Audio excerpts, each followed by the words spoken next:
rekan kami sudah menanyakan kepada Anda juga ya Gemma ya, terkait dengan kronologi penemuan terungkapnya ada sebanyak 17,5 ton minyak kita ditimbun ini, bagaimana kronologinya Pak Ahmad?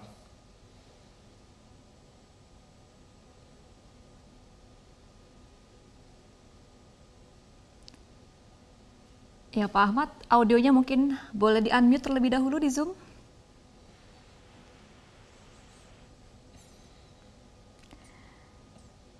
Oke, pemirsa, kita masih akan mencoba terus. Halo? Ya, halo Pak Ahmad. Bahwa kita memastikan Satgas Pangan kita untuk terkait ketersediaan daripada minyak goreng di lapangan, bahkan sampai ke delivery masalah harga di lapangan. Kemudian penyidik kita dalam hal ini Satgas kita menjumpai adanya keluhan masyarakat bahwa adanya kelangkaan minyak goreng khususnya yang bermerek minyak kita. Dari kelangkaan ini kemudian Satgas kita membuat suatu program-program ke wilayah, dalam hal ini di pasar-pasar. Akhirnya kita jumpai di wilayah Kendal di salah satu toko. Jadi salah satu toko itu menjual minyak yang sangat fluktuatif sekali, di mana minyak itu yang seharusnya sesuai dengan harga 14.000 dijual hampir 15.000 per kilo lebih. Akhirnya kita lakukan tindakan kepolisian, dalam hal ini kita amankan hampir 17,5 ton. Hasil pengembangan yang kita lakukan bahwa yang bersangkutan selama 14 hari berhasil menjual hampir 13 ton. Artinya ini merupakan suatu modus baru di saat pemerintah atau dalam hal ini masyarakat memerlukan minyak, terutama yang DMO, masih ada masyarakat kita yang mencari keuntungan dengan cara menaikkan harga dan menimbun. Demikian, Pak. Baik, Pak Ahmad, apakah sudah diketahui siapa pelakunya dan apakah pelakunya ini sudah pernah melakukan penimbunan sebelumnya? Untuk sementara ini bahwa yang bersangkutan hanya pelaksana pedagang eceran, Mbak ya. Jadi pengadaan eceran. Direktorat Kriminal kita sudah melakukan pengembangan kepada DM1 maupun DM2 yang itu ke wilayah Jogja dan Jakarta Selatan.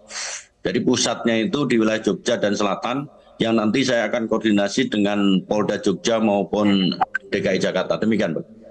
Pelakunya untuk saat ini adalah pelaksana eceran. Apakah ada yang memerintahkan dia untuk melakukan penimbunan atau bagaimana Pak Ahmad?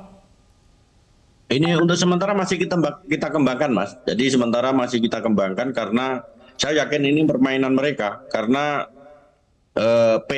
dua PT yang sekarang kita dalami, ini mempunyai gudang juga di wilayah kita. Bahkan gudangnya kosong, artinya mungkin daerah-daerah lain akan mempunyai modus operandi yang sama dalam rangka mencari keuntungan terkait dengan DMO ini sendiri.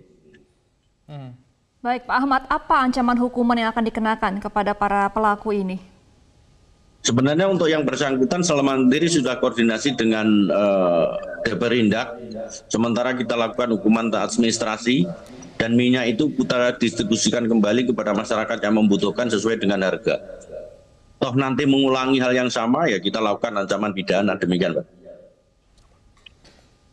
Baik, Pak Ahmad, kalau kita melihat kejadian ini tentunya memberikan keresahan di masyarakat. Apakah ada antisipasi yang akan dilakukan oleh Polda Jawa Tengah ke depannya agar kelangkaan tidak terjadi dan siapa saja yang akan dilibatkan nantinya? Kita tidak bisa berjalan sendiri ya, Mas. Kita sudah koordinasi dengan Deperindak, kemudian dengan Bulog. Bahkan memang untuk wilayah Jawa Tengah yang ada kekurangan minyak itu sendiri. Kemudian berdasarkan penelusuran dari kita, karena tugas kita tidak hanya mengawasi, pendistribusian ini akan kita lakukan ekspansi ke daerah Solo. Jadi di Bulog Solo itu nanti akan kita dorong untuk stok yang ada kita berikan ke wilayah Jawa Tengah. Itu antisipasinya. Kemudian yang kedua juga kita lakukan pemantauan dari mulai distribusi, baik itu distribusi di pusat maupun daerah yang nantinya akan kita lakukan pengawasan sampai ke penjualan pakai penghargaan. Demikian, Mas. Ya Pak Ahmad, sejauh ini apakah sudah ada penetapan tersangka untuk para pelaku yang diketahui menimbun minyak kita ini? Untuk sementara belum, Mbak. Jadi untuk sementara belum karena kita masih dalami terkait dengan produsen dari tingkat yang lebih atasnya, yaitu di wilayah Jogja maupun di Jakarta. Kenapa belum ditetapkan tersangka, Pak Ahmad? Apakah ada kemungkinan pelaku yang pertama kali ditemukan ini nantinya akan menjadi tersangka juga? Belum. Jadi ini masih koordinasi dengan instansi samping. Sifatnya kalau yang menaikkan harga dan nimbun ini kan masih administrasi, Mas. Jadi masih, kecuali kalau mengulangi hal yang sama baru kita lakukan pidana. Atau ada motif lain, misalnya kita dalami terkait di atasnya. Jadi penyaruh yang lebih besar kan dia hanya punya pedagang eceran, itu yang kita lakukan. Demikian, Mas. Ya, Pak Ahmad, dari penelusuran pihak kepolisian, apakah kemungkinan ada penimbun-penimbun lainnya, Pak, di kawasan Jawa Tengah? Kemungkinan ada, dan ini sudah saya perintahkan ke seluruh jajaran reserse kita untuk di lapangan. Untuk tiap hari kita upgrade, jangan sampai kelangkaan ini dimanfaatkan oleh masyarakat yang mencari keuntungan di atas kesulitan minyak di lapangan. Demikian, Pak. Baik, Pak Lutfi, karena ini merupakan sebuah penimbunan terhadap barang yang bersubsidi yang seharusnya diberikan kepada masyarakat, menimbulkan keresahan kepada masyarakat. Mengapa penetapan tersangka ini membutuhkan waktu yang tidak langsung ditetapkan, memerlukan cukup panjang seperti itu penelusurannya?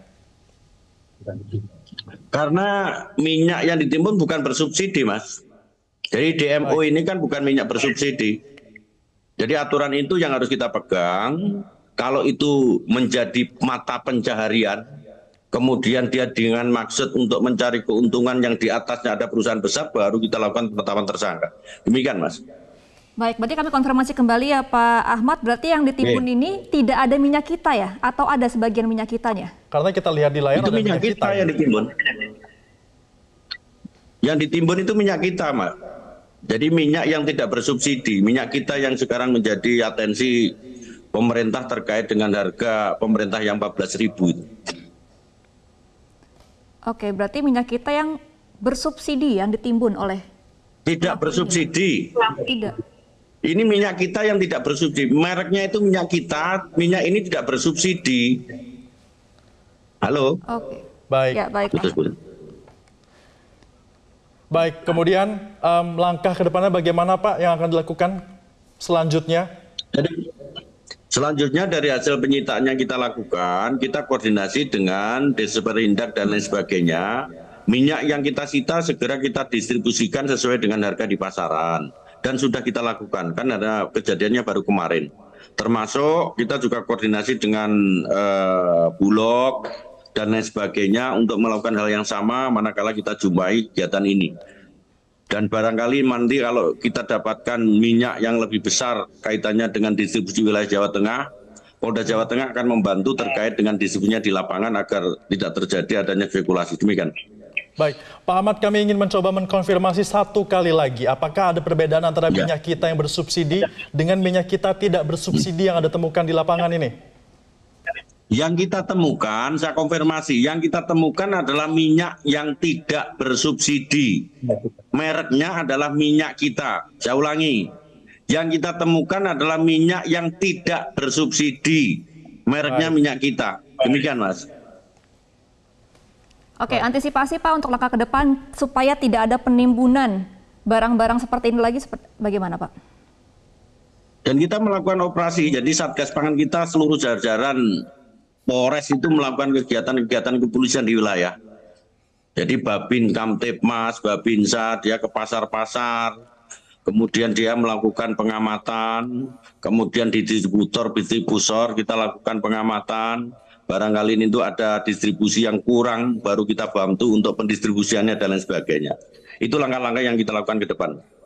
Baik, kita harapkan agar nanti penemuan ini bisa membuka tabir yang lainnya sehingga tidak ada penimbunan dan masyarakat tidak kesulitan lagi untuk mendapatkan minyak. Terima kasih Kapolda Jawa Tengah sudah bergabung bersama kami, Irjen Pol Ahmad Lutfi, bergabung dalam program Newsline. Selamat kembali beraktivitas, Pak Ahmad Lutfi.